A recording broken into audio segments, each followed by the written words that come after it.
Hi, good evening, traders. This is Krishna Joshi here with 7 Points Capital, and I'm going to bring you today's trader takeaways.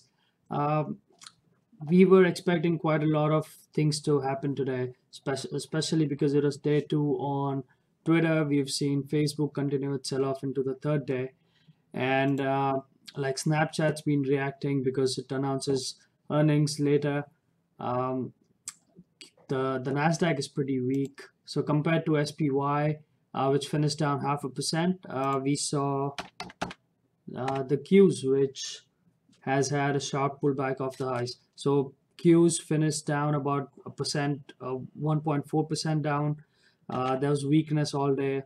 In fact, if you're trading SPYs, it was much easier if you could time it with the Qs.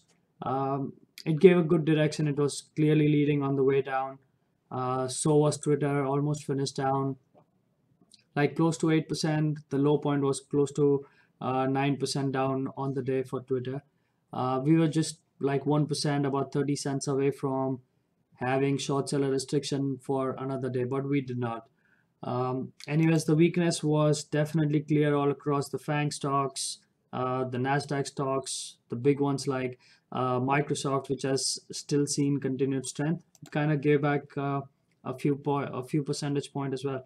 So overall weakness in the markets, not very unexpected because we know that 280 was anyways going to act as a lot of resistance once we went through. Pulling back into this does not seem like a bad place to be. In fact, if the earnings continue stronger, this is going to be a really busy week with over 1,000 companies announcing earnings. So if we see continued momentum from the other big names announcing this week, which is Apple announcing tomorrow after hours, we could see the higher end of the range. A couple of other names which are announcing tomorrow pre-market is Pfizer, PFE, and Procter Gamble.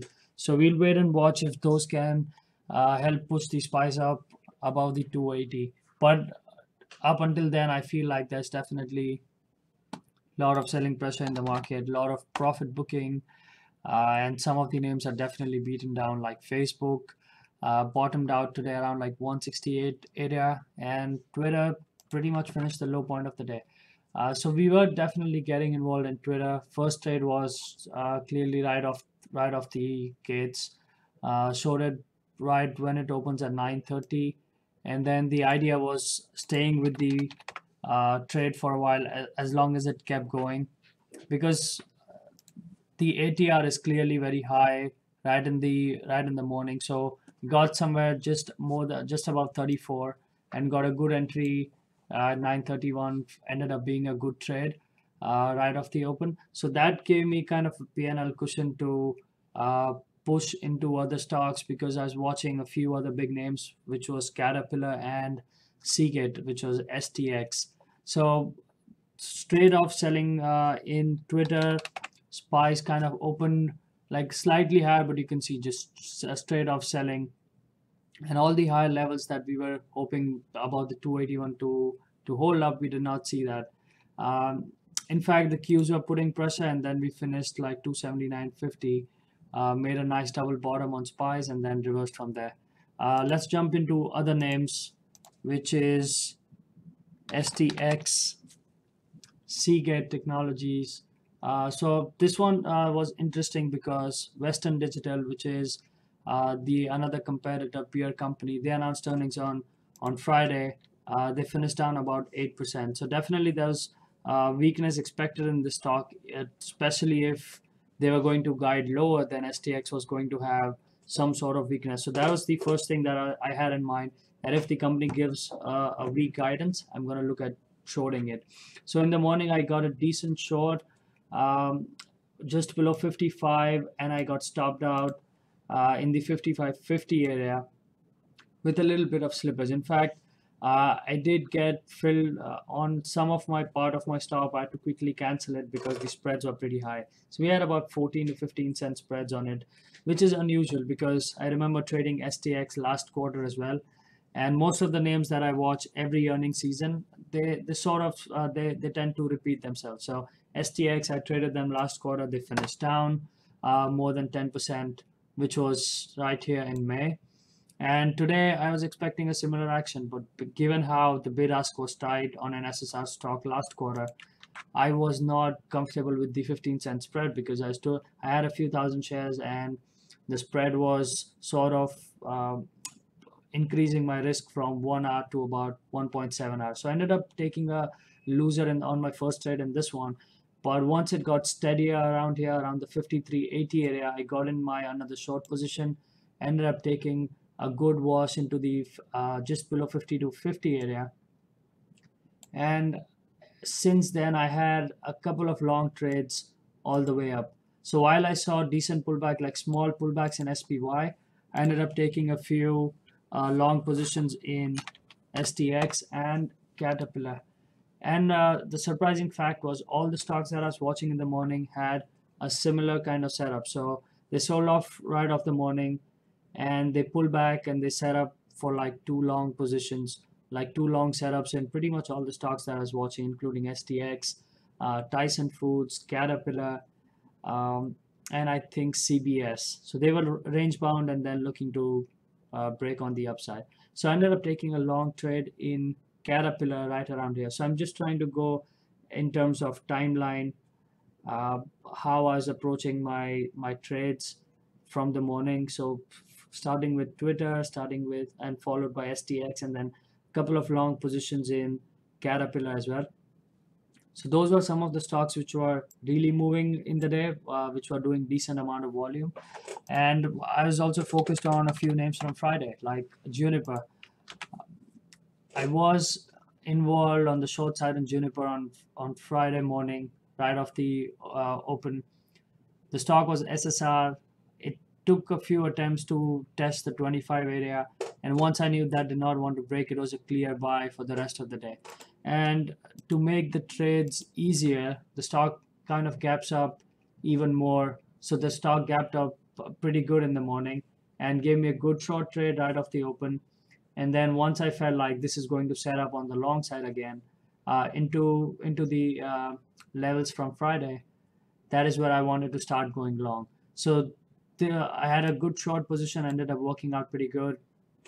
I started taking long positions here. This ended up being a scratch trade, um, another scratch trade on the long side. Like I'm in the money a little bit.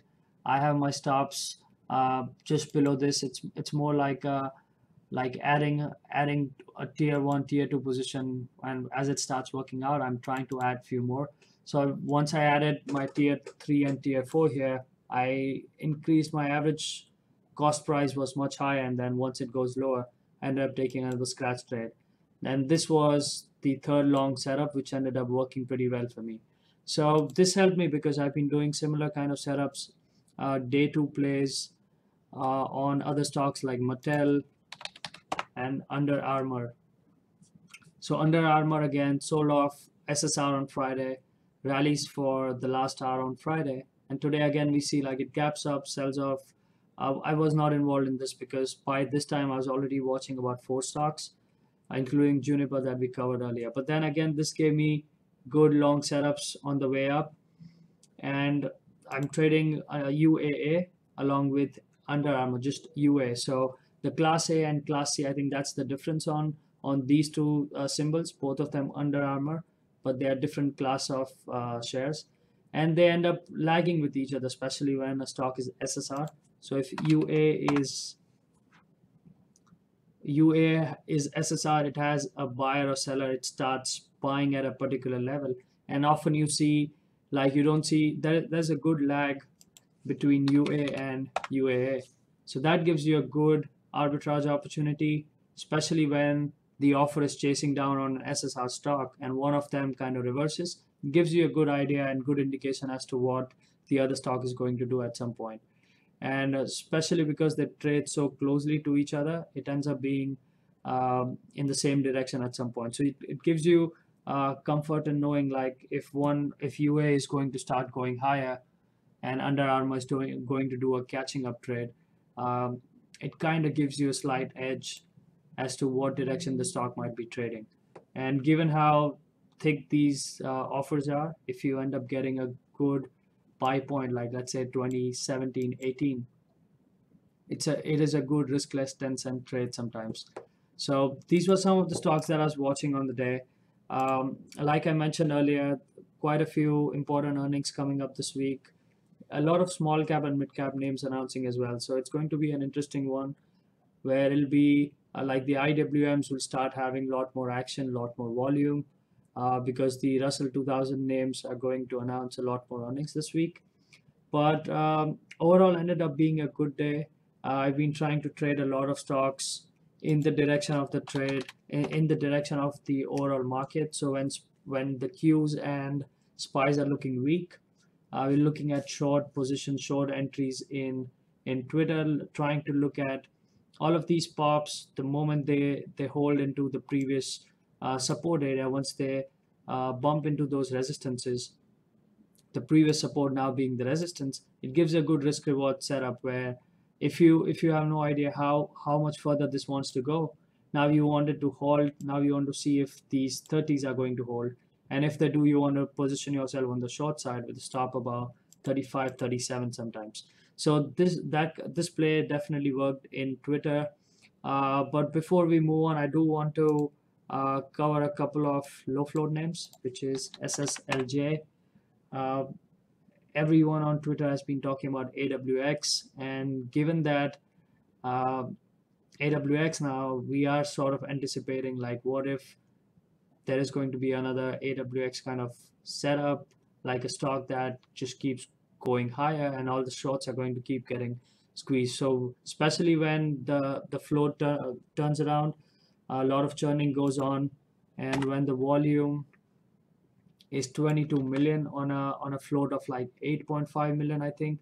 So when it trades almost three times its float, you definitely see like there's a good pullback and then big sell off right off the open. So right around the close. So just after 3 o'clock, you see the stocks trading pretty much at day highs, and all these guys who've been sitting long, assuming that now we potentially might have another AWX kind of setup where the stock goes from two bucks to $4 to $10.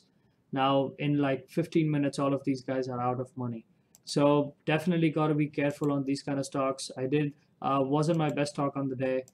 So this is something that I'm going to keep in mind, what the float rotation looks like, and keep my risk management under check.